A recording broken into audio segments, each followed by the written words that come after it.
옆에 분에게 이렇게 말합니다. 정말 잘 오셨습니다. 우리 같이 인사하겠습니다.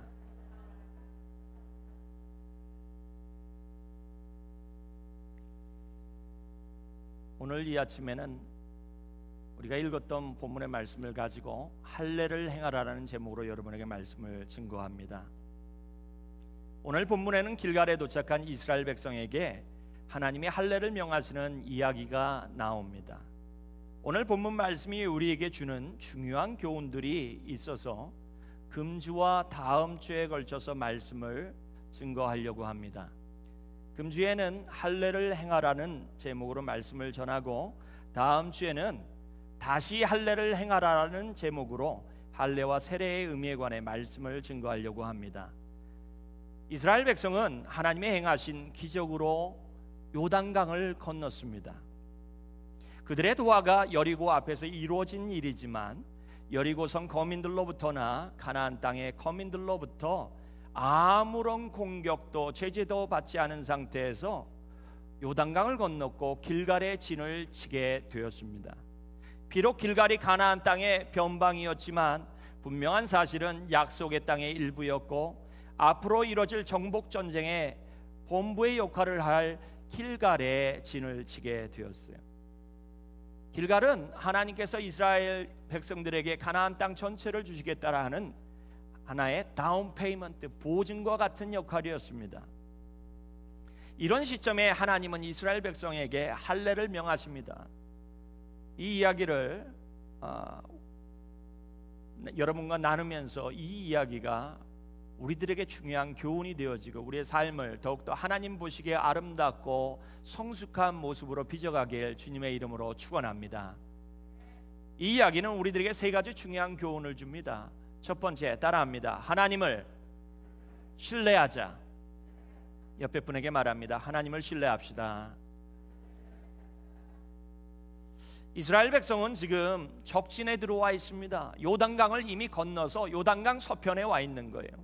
그들이 진친 길갈은 적들의 침략을 5,000년가량이나 이겨낸 난공불락의 요새로 알려진 여리고성 바로 앞이었습니다. 여리고성에서 멀지 않은 할례산으로 알려진 지역이었습니다. 이런 곳에서 하나님은 여호수아에게 할례를 행하라고 명령하셨습니다. 제가 여러분에게 묻겠습니다. 할례가 뭡니까? 아들이 있는 집은 다 할례가 뭔지 대충 알 겁니다. 그것은 남성의 성기를 덮고 있는 포피를 제거하는 거예요.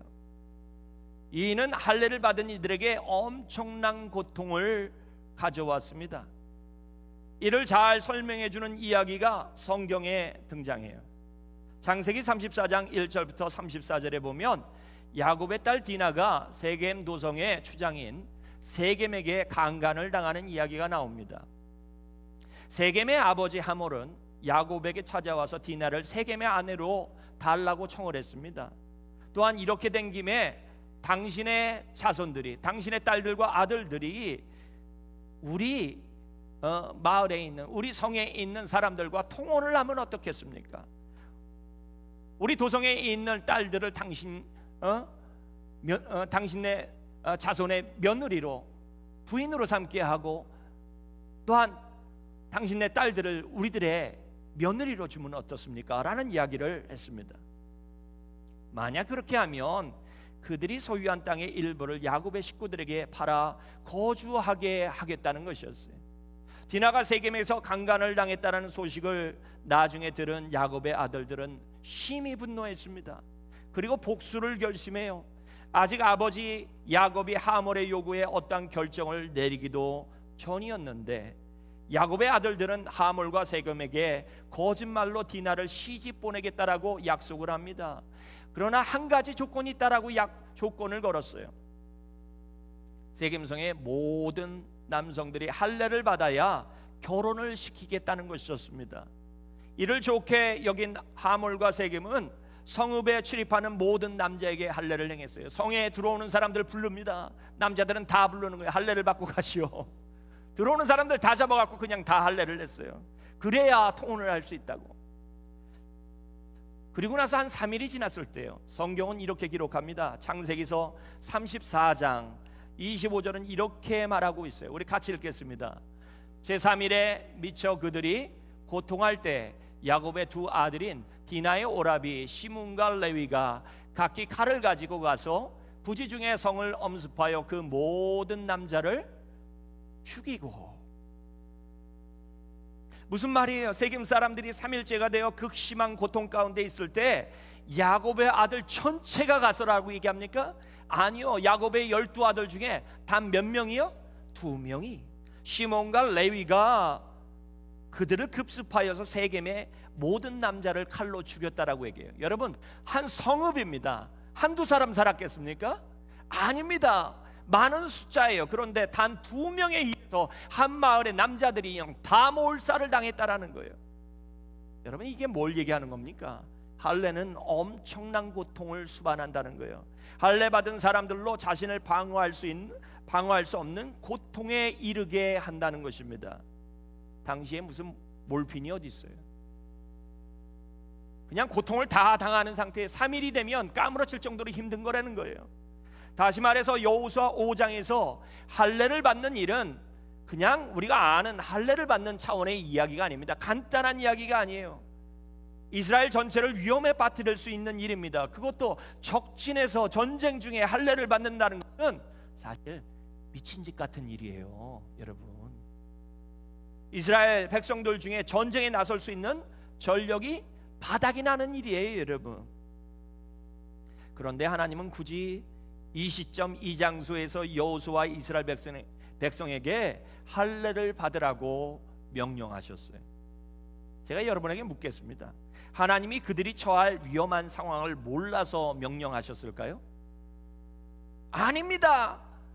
모든 것을 아시는 하나님이, 전지하신 하나님이 왜 모르셨겠어요? 다 아셨습니다. 그럼에도 하나님은 할례를 이런 시점에 이런 장소에서 굳이 행하라고 하셨어요. 왜 그러셨을까요? 여러분, 중요한 질문은 왜 그렇게 명령하셨을까냐는 거예요. 여러분, 따라합니다. 하나님을 절대적으로 신뢰하길 바라셨기 때문이다. 아니, 하나님만 신뢰하길 바라셨기 때문이에요. 이스라엘 정복 전쟁은 어찌 보면 쉬운 일이었습니다. 쉬운 전쟁이에요. 여러분, 민수기 1장에 보면 1세대가 광야에서 40년 광야 생활 동안에 1세대가 다 죽고요, 2세대가 이제는 가나안 땅으로 진입하기 전에 하나님께서 민수기서를 통해서, 민수기 무슨 뜻입니까? 백성 민자의 숫자 수, 다시 말해서 백성의 수를 세는 책이란 얘기예요. 민수기 1장에서 이스라엘에 싸울 수 있는 20세 이상의 장정의 숫자를 세게 하셨어요. 200만 중에 20세 이상의 장정이 한 몇이나 됐을까요? 성경은 이렇게 말합니다. 60만 3,550명이었다고. 적은 숫자가 아니에요. 여러분, 대단한 군사력입니다. 이런 군사력이라면 여러분, 웬만한 도성, 웬만한 성읍은 그냥 삼킬 수 있는 그런 군사력이에요. 여러분, 그렇다면 이런 군사력을 가진 이스라엘 백성이 하나님을 의지하겠습니까? 하나님을 의지할까요? 이런 군사력이라면 이스라엘 백성들이 하나님 없이도 자신들만의 힘으로, 자신들의 지혜로, 자신들의 군사력만을 가지고 의지해서 정복 전쟁에 나서지 않겠어요? 이런 때, 이런 시점에, 이런 장소에서 하나님은 할례를 통해 모든 것을 내려놓으라고 말씀하신 거예요. 자신을 의지하지 말라고 하는 것입니다. 오로지 하나님만 바라보라고 하신 거예요. 하나님만 신뢰하라고 말씀하신 것입니다. 여러분, 전쟁은 하나님께 속한 것임을 알라는 것이에요. 하나님의 능력으로 가나안 땅을 정복할 것을 말씀하신 것입니다. 내가 네 능력으로, 너희들의 숫자로, 너희들의 군사력으로 가나안 땅을 너희들에게 주겠다라는 얘기가 아닙니다. 하나님은 나의 지혜로, 하나님의 지혜로, 하나님의 능력으로 주시겠다라는 거예요. 할렐루야. 다른 시대, 다른 시점의 이야기지만 하나님께서는 역대하 20장 15절의 말씀을 통하여 이런 말씀을 하십니다. 우리 같이 읽겠습니다. 하나님의 종 야시엘을 통해서, 레위인을 통해서 예언하신 이야기예요. 우리 같이 읽겠습니다. 야시엘이 가로되 온 유다와 예루살렘 거민과 여호사밧 왕이여 들을지어다. 여호와께서 너희에게 말씀하시기를 이 큰 무리로 인하여 두려워하거나 놀라지 말라. 이 전쟁이 너희에게 속한 것이 아니요 하나님께 속한 것이니라. 할렐루야. Do not feel afraid or discouraged because of this vast army, for the battle is not yours but God's. It belongs to me라고 하나님 얘기하신 거예요. 무슨 말입니까? 전쟁은 하나님이 하시는 거라는 거예요. 하나님의 능력, 하나님의 지혜로 이 땅을 너희들에게 주겠다라고 말씀하시는 겁니다. 하나님이 이미 이스라엘 백성들을 위한 계획을 갖고 계셨어요. 그리고 그 계획을 따라 하나님은 일하고 계셨습니다. 하나님이 할례를 행하라고 말씀하셨을 때 하나님의 계획은 이미 진행 중에 있었어요. 우리가 2주 전에 제가 여러분에게 5장 1절의 말씀을 가지고 한 주 말씀을 증거했습니다. 여러분 그 말씀을 같이 읽어볼까요? 여호수아서 5장 1절입니다. Joshua 5:1 우리 같이 읽겠습니다. 요단 그 전에 있는 다음 겁니다. 예, Joshua chapter 5 verse 1. 예, 지금 제 아들이 한국어를 모르는 상태에서 지금 하고 있어요. 그래서 그래. 자 같이 읽겠습니다. 자, 시작. 요단 서편의 아모리 사람의 모든 왕과 해변의 가나안 사람의 모든 왕이 여호와께서 요단물을 이스라엘 자손들 앞에서 말리시고 우리를 건네셨음을 듣고 마음이 녹았고 이스라엘 자손들의 영고로 정신을 잃었더라.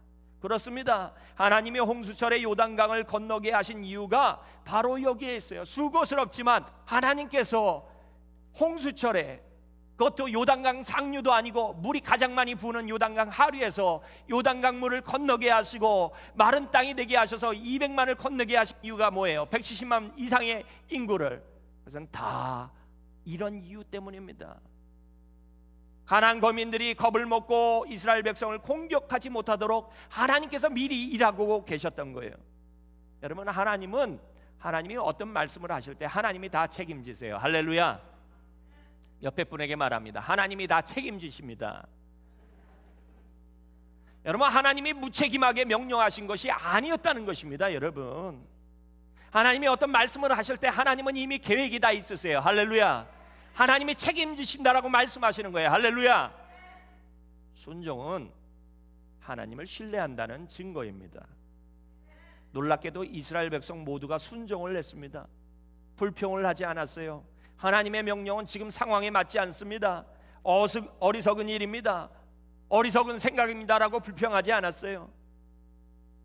또한 타협도 하지 않았어요. 변명도 하지 않았습니다. 하나님, 전쟁 끝나고 하면 어떨까요?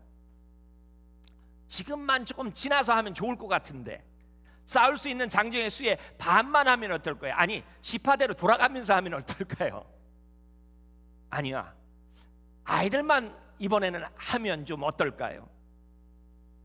계산할 수 있고 타협할 수 있는 생각을 할 수 있는데 이스라엘 백성이 굳이 그렇게 하지 않았어요. 그들 모두가 하나님을 신뢰하는 마음으로 하나님의 말씀대로 그 시점 그 장소에서 할례를 받았어요. 그래요, 여러분, 순종은 따라합니다. 순종은 하나님을 신뢰한다는 증거다. 순종은 하나님을 신뢰한다는 증거예요.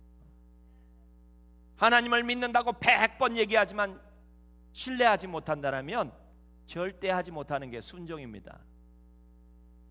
말씀대로 사는 것, 주일 성수하는 것도 다 하나님을 신뢰해야만 할 수 있는 거예요. 여러분, 어려워지는 경기에 11조 생활하는 것도 다 하나님을 신뢰해야만 할 수 있는 거예요. 하나님이 나를 책임지신다. 할렐루야. 모든 것이 하나님의 은혜로 산다. 할렐루야. 에이, 크게 하면 얼마나 좋아요. 아멘. 그래, 여러분, 하늘문을 열어 하나님께서 복을 주시겠다라고 했던 것이 11조예요. 여러분, 나를 시험하라고 장담하시면서 얘기했던 것이 하나님께서 말씀하신 거예요. 아무것도 준비되지 않은 글로벌 메토디 처치 교단으로 나가는 것도 마찬가지. 나가면서 그냥 나가는 것도 아니고 여러분, 많은 시름을 겪으며 나가는 겁니다.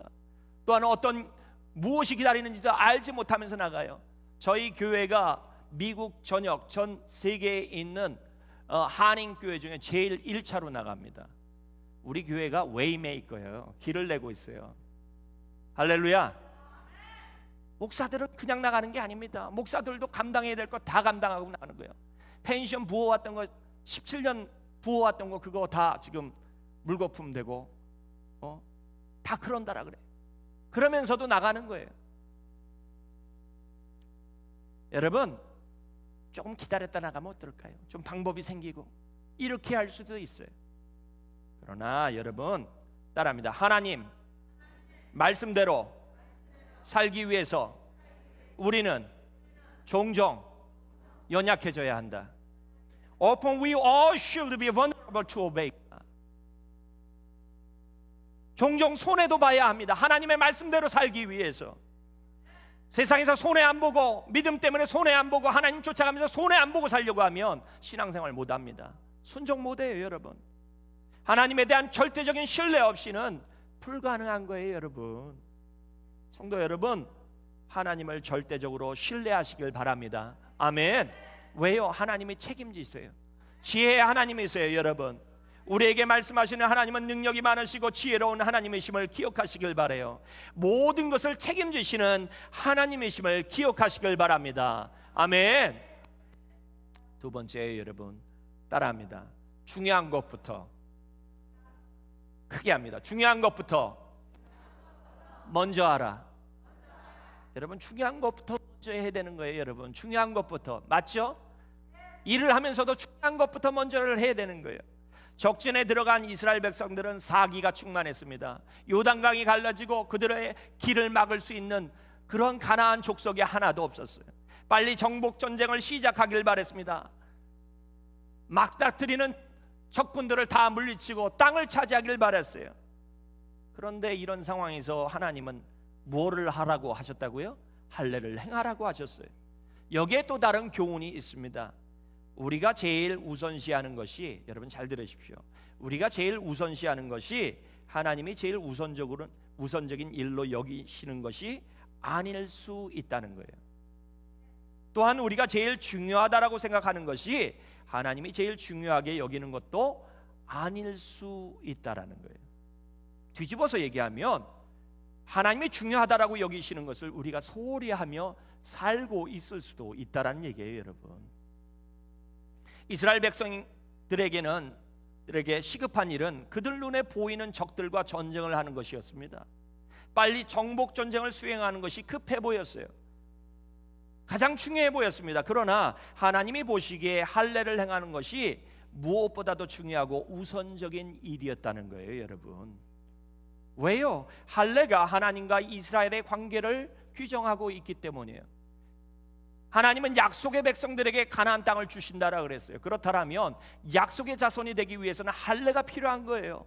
또한 언약의 백성의 증거물인 이 할례를 그들이 가져야 되는 것입니다.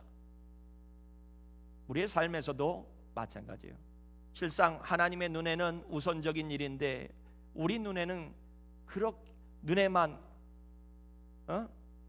별거 아닌 것처럼 생각하고 보며 살아가는 일들도 있을 수 있습니다. 하나님이 중요하게 여기는 것을 우리가 소홀히 하고 등한시하며 살고 있을 수 있다는 얘기예요. 안타깝게도 많은 신앙인들이 이렇게 사는 것을 봅니다. 영원한 삶을 준비하는 것보다 이 땅 위의 삶에 더 열심을 내는 것을 보아요. 여러분 신앙생활 정말 열심히 하고 있습니까? 세상 살아가는 것에 더 열심히 합니까? 아니면 신앙생활에 열심히 합니까?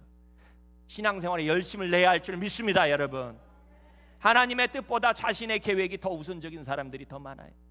하나님 저를 향해 가지신 계획은 조금 나중에, later 나중에 하죠. 내가 좀 한가할 때. 그런데 여러분 한가한 때는 돌아오지 않습니다. 왜요? 하나님은 주신 비전과 소명이 우선적이지 않으면 여러분 나중에 와도 하나님 뜻대로 살지 않아요, 여러분. 하나님께 예배드리는 것보다 비즈니스를 돌보는 것이 더 시급하게 여기는 것도 봅니다. 하나님 오늘은 좀 바빠서 오늘은 좀 익스큐즈를 해야 되겠습니다. 다음에 좀 봐요. See you later. 그런데 어떤 분은 see you later 한 주 두 주도 아니에요. 한 달 뒤, 두 달 뒤. 어떤 분은 CEO 같은 분이 있어요. 미국 교회 갔더니 CEO라는 단어가 있더라고요. 저분은 CEO예요, 우리 교회. 그래서 저는 굉장히 중요한 분이구나 그랬더니 그게 아니더라고요. 저분은요 크리스마스 때, 이스터 때, 우리 아들 이벤트 때 나와서 CEO예요 그러더라고요. 이렇게 신앙생활하는 분도 있어요. 육체적인 건강은 그렇게 챙기면서 영적인 건강은 등한시하는 것을 봅니다. 날마다 근육은 이렇게 막 키우려고 노력은 하는데요, 그런데 영적인 머슬은 없어요. 여러분, 아무리 키워도요, 따라합니다. 80대면 다 처진다. 다 처져요 여러분. 위로 올라갔던 것들이 다 밑으로 가더라고요. 이렇게 덜렁덜렁. 다 물살이에요, 다 물살. 그 젊었을 때 그 든든하던 근육들 다 어디 갔습니까? 80대면 그분이나 저나 똑같을 거예요. 그런데 여러분 아십니까? 세월이 가도 빠지지 않는 것이 바로 영적인 근육이에요. 그런데 이 근육은 영적인 건강은 챙기지 않아요. 언제가 때가 되면 다 잃어버릴 것인데, 육적 건강은 때가 되면 다 잃어버리는데, 영적인 건강은 우리가 영원히 간직해야 할 것인데 여기에 노력하지 않아요. 많은 분들이 따라합니다. 피골이 상접했다. 영적으로 피골이 상접했어요. 영적으로 보면 그저 뼈와 살만 거죽만 붙어 있는 신앙인들이 얼마나 많습니까 여러분. 여러분, 신앙생활하며 영적인 머슬이 있어야 할 줄 믿어요 여러분. 영적인 머슬이 없는 사람은요, 지푸라기 하나만 올려놔도 힘들다라고 얘기를 해요. 교회 일 못하겠다라고 얘기를 합니다. 아닙니다 여러분. 여러분, 영적인 건강을 챙겨야 할 줄 믿어요 여러분. 하나님이 주시는 영원한 기쁨과 만족보다 이 땅 위의 쾌락과 만족을 추구하면서 사는 것도 봅니다. 바쁘다는 핑계로 하나님과의 관계를 소홀히 하는 것도 보아요. 무엇이 먼저이고 무엇이 중요한지를 깨닫지 못하기 때문에 그래요. 제발 제 말을 오해하지 마시길 바라요. 개인의 꿈과 비전, 개인의 건강과 사업이 중요하지 않다는 것이 아닙니다. 또한 삶을 포기하라는 것도 아닙니다. 단지 하나님이 중요하게 여기시는 일에 삶의 초점을 맞추며 살아야 한다는 거예요. 할렐루야. 하나님 눈에 무엇이 우선되고 중요할까요 여러분? 마태복음 6장 33절에서 예수님은 이렇게 말씀하세요. Matthew chapter 6 verse 33. 우리 같이 읽겠습니다. 같이 읽습니다. 자, 시작. 너희는 먼저 그의 나라와 그의 의를 구하라. 그리하면 이 모든 것을 너희에게 더하시리라. 그래요. 하나님 나라의 전진이 뭐라고요? 먼저라고 얘기하고 계세요. 하나님의 영광을 구하는 것이 먼저라고 얘기하고 있습니다. 육신의 일보다 영적인 일이 먼저 되어야 한다라고 말씀하고 있어요. 왜 그렇습니까? 따라합니다. 그것이 우리에게 맡기신 가장 중요하고 가치 있는 일이기 때문이다. 하나님이 우리에게 맡기신 가장 중요한 일이에요 여러분. 이 땅 가운데 우리가 살아가면서 하나님을 가장 위대한 우리의 주인 되시고 위대하신 하나님으로 여긴다라면 그분이 맡기신 것을 가장 소중히 여겨야 할 줄 믿습니다 여러분. 여러분, 우리는 이 땅 가운데 보냄을 받은 사람이에요. 이 말을 다시 얘기하자면 이런 이야기입니다. 우리 모두는 이 땅 가운데 따라합니다. 출장 온 사람이다. 비즈니스 트립 온 사람들이에요 여러분. 비즈니스 트립 출장 온 사람이에요. 여러분, 출장 가면 무엇합니까? 개인의 기쁨을 위해서 놀자 하고서 지냅니까? 아니요. 비즈니스 출장 가면 회사의 일을 위해서 먼저 일을 하는 것이 맞는 거예요. 그 일을 위해 출장비도 주고 회사에서 보내는 거 아닙니까? 마찬가지예요 여러분. 우리는 하나님 나라에서 출장 온 사람들이에요. 그렇다면 무엇이 가장 중요할까요? 따라합니다. 하나님의 일이 가장 중요하다. 옆에 분에게 말합니다. 하나님의 일이 가장 중요합니다.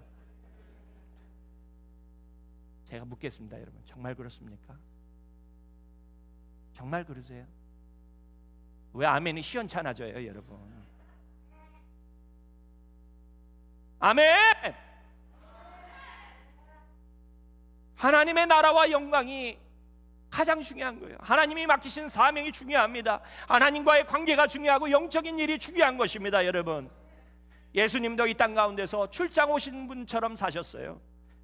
이 땅 가운데 집 짓고 살기 위해서 거기에다 투자하신 것이 아닙니다. 하나님이 중요하게 여기시는 일을 위해 사셨어요. 12제자도 사도 바울도 모든 믿음의 선진들도 다 그렇게 살았어요. 그러나 성경은 그들이 어리석게 살았다라고 얘기하지 않습니다. 그들이 지혜로웠다라고 얘기하고 있고 옳았다라고 성경은 말씀하고 있어요. 할렐루야. 그러므로 우리도 오늘 말씀이 교훈하는 것처럼 살아야 할 줄 믿습니다. 하나님이 중요하게 여기는 것에 초점을 맞추며 살아야 할 줄 믿어요. 여러분 따라합니다. 나는 출장 온 신앙인이다. 여러분 그래요. 우리는 출장 온 신앙인이에요. 어웬 루처 목사님이 목사가 목사에게 라는 책을 지으셨는데 그 책에 보면 재미있는 이야기가 나옵니다. 어떤 사람이 한 유명한 조각가에게 가서 코끼리를 어떻게 조각하냐고 물었습니다. 이 코끼리를 어떻게 조각합니까? 그러자 그 조각가가 이렇게 대답을 합니다. 대리석 한 덩어리를 집어들고는 코끼리를 닮지 않은 부분은 다 깎아내면 됩니다. 참 명답 아닙니까?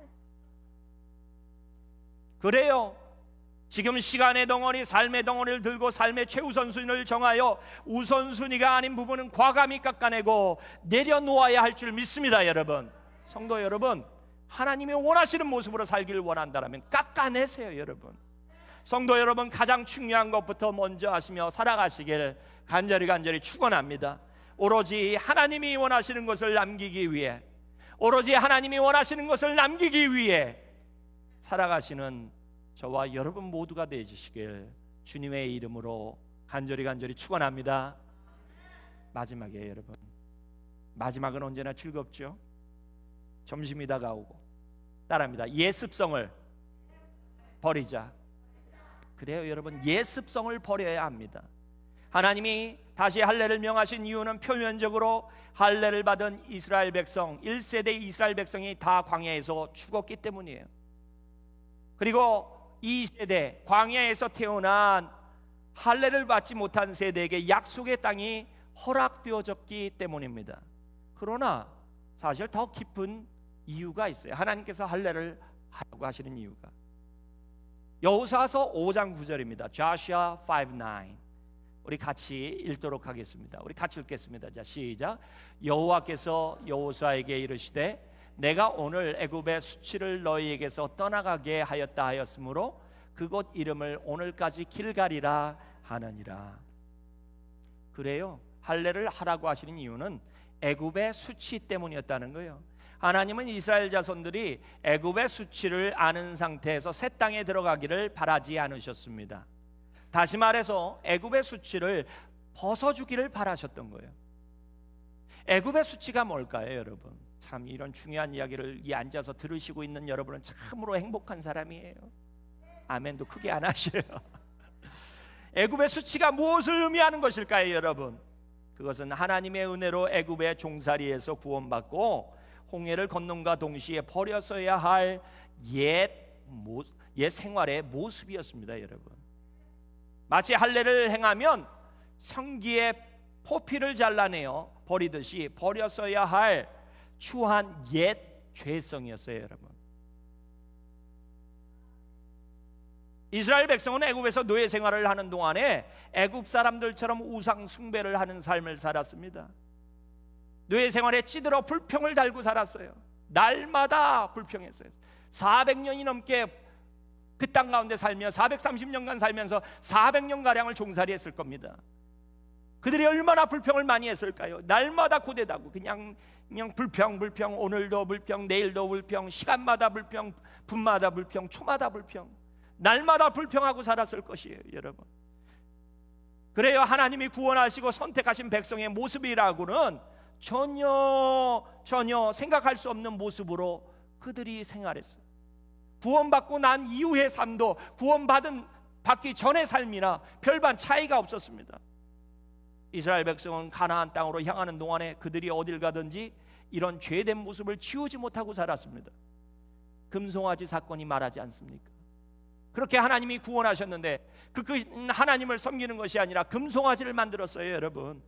마라에서 불평하는 거 보십시오. 하나님의 크신 구원의 능력을 체험하고서도 물이 없다라고 날마다 불평합니다. 부추가 없다고, 마늘이 없다고, 고기가 먹고 싶다고 날마다 불평합니다. 가나안 땅 앞에서 열 정탐꾼의 부정적인 보고를 듣고 하나님의 능력을 의심한, 하나님의 약속을 의심한 그들의 모습이 이를 잘 증거하지 않습니까? 그래요 여러분, 구원은 받았는데 구원받은 모습이 하나도 나타나지 않아요. 거룩한 백성이라고 하지만 거룩한 모습이 전혀 드러나지 않습니다. 하나님은 이스라엘 백성이 그러한 죄성과 옛성품을 가지고 약속의 땅에 들어가기를 바라지 않으셨어요. 하나님은 가나안 땅을 거룩한 백성, 변화받은 백성, 하나님 닮은 성품을 가진 백성들에게 그 땅을 주길 바라셨어요. 그래서 여호수아를 통해 할례를 명하신 거예요. 변화받은 모습으로 돌아가라고 말씀하신 거예요. 이것이 이스라엘 백성이 할례를 받은 곳의 지명을 길갈이라고 부르게 된 이유였어요. 길갈이란 지명의 의미는 굴려버린다, 떠나게 한다, throw away, roll away란 뜻이에요. 하나님의 이스라엘 백성이 변화된 모습과 새로운 거룩한 성품을 가지고 약속의 땅에 들어가기를 바라셨어요. 가나안 땅에 살고 있는 족속과는 다르게 살기를 바라셨어요. 지금 가나안 땅에 있는 토착민들은 우상 숭배하는 사람이고 거짓말과 살인과 음란과 하나님을 부인하는 그러한 족속이에요. 그런데 여러분, 가나안 땅에 새로운 사람들, 그들을 심판하시고 새로운 거룩한 백성을 심기를 바라시는데, 지금 이스라엘 백성의 모습이 지금 현존에 살고 있는 가나안 사람들하고 똑같다라면 왜 그들을 몰아내야 합니까? 똑같은데. 하나님은 변화받은 모습으로 하나님의 뜻을 따라 그들을 정벌하고 심판하고 그 땅에 거룩한 백성으로 정착하길 바랐어요. 하나님의 거룩한 왕국을 세우길 바랐어요. 할렐루야. 마찬가지로 하나님은 우리 모두가 변화받은 모습으로 신앙생활을 하기를 바라십니다. 예성품을 버리길 바라세요. 분냄, 옆에 분을 한번 보시길 바랍니다. 분냄, 미움, 잘 보세요. 시기, 질투, 불평. 불평은 이렇게 얘기해야 되죠. 불평 하도 많이 하니까. 다툼, 의심, 하나님보다 더 신뢰하는 것들 모두를 내려놓기를 바라신 거예요. 할례 후에 남은 표피를 버리듯이, 포피를 버리듯이 죄된 삶의 모습을 버리기를 바라셨어요. 여러분, 할례 받은 사람이 그 포피 갖고서 영원히 갖고 다닙니까? 다 버리지 않습니까? 할례산이라고 하는 곳에서 할례를 받았는데 그 땅에 묻었기 때문에 할례산이라고 부른 거예요, 여러분. 그리고 그 땅의 이름을 길갈이라고 부른 겁니다.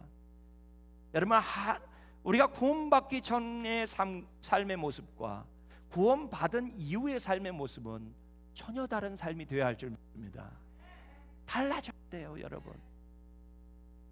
갈라디아서 5장 19절부터 23절까지는 구원받기 이전의 삶과 구원받은 이후의 삶을 비교하며 보여주고 있어요.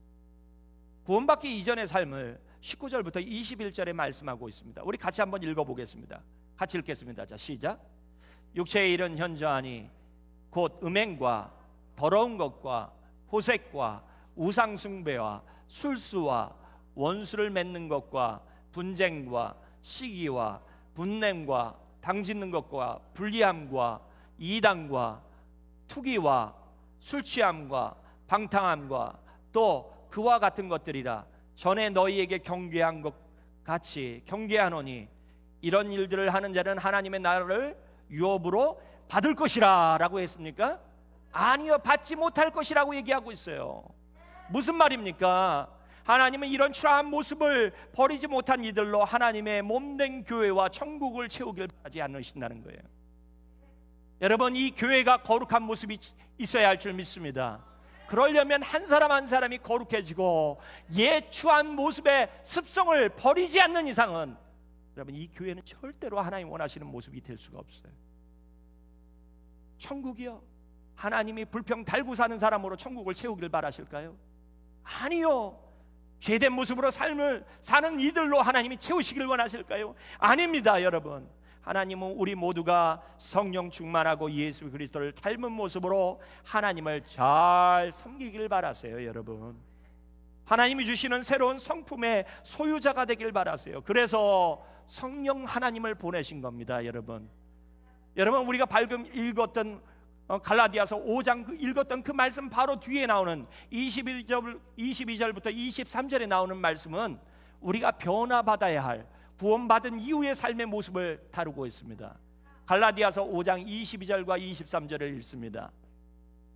오직 성령의 열매는 사랑과 희락과 화평과 오래 참음과 자비와 양성과 충성과 온유와 절제니 이 같은 것을 금지할 법이 없느니라.